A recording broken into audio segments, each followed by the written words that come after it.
Hello everyone. तो अब हम लेसन 1 के क्वेश्चंस को सॉल्व करेंगे। तो लेसन 1 है इस्लाम का भारत में आगमन। तो सबसे पहले अभ्यास के यहाँ प्रश्न दिए गए हैं।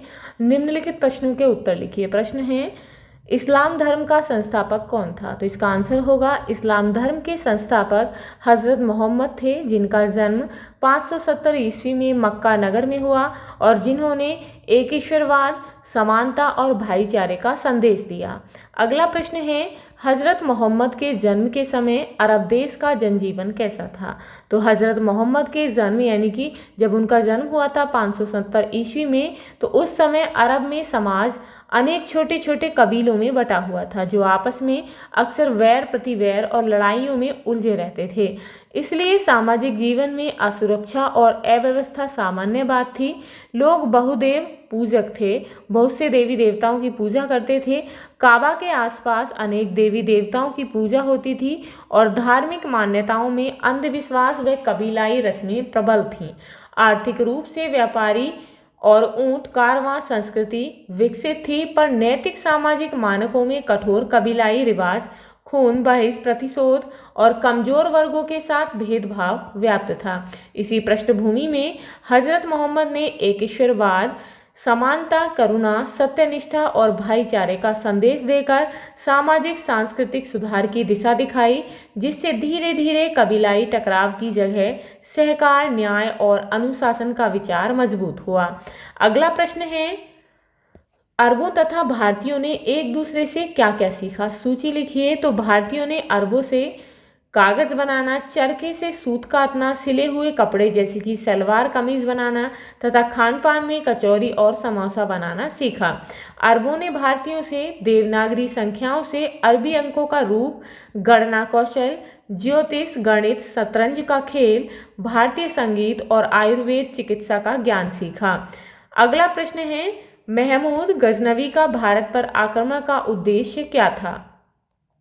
तो महमूद गजनवी का उद्देश्य भारत में राज्य स्थापित करना नहीं था, बल्कि अपनी सेना का और विस्तार युद्धों के लिए धन संग्रह करना था, धन को इकट्ठा करना था। इसलिए उसने 1000 ईस्वी से 1025 ईस्वी के बीच कई राजपूत राज्यों पर 17 बार आक्रमण किया, ताकि अपने गजनी राज्य की सैन्य मुहिम के लिए वित्त जुटा सके, यानी कि धन जुटा सके और मध्य एशिया, ईरान, अफगान क्षेत्र में प्रतिद्वंदी तुर्क शासकों पर बढ़त बना सके, जिनमें 1025 ईस्वी का सोमनाथ मंदिर आक्रमण प्रसिद्ध है।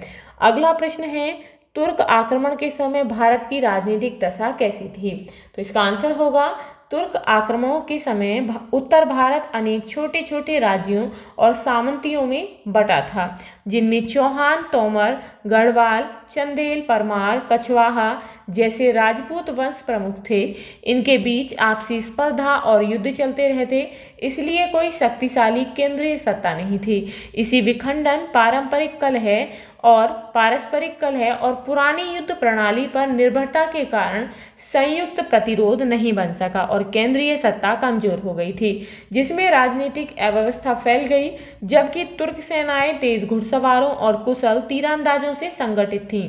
परिणाम स्वरूप तराइन यानी कि 1192 ईस्वी में जब तराइन का युद्ध हुआ, तो तराइन जैसे निर्णायक युद्धों में हार हुई और उत्तर भारत में तुर्क प्रभाव तेजी से बढ़ा।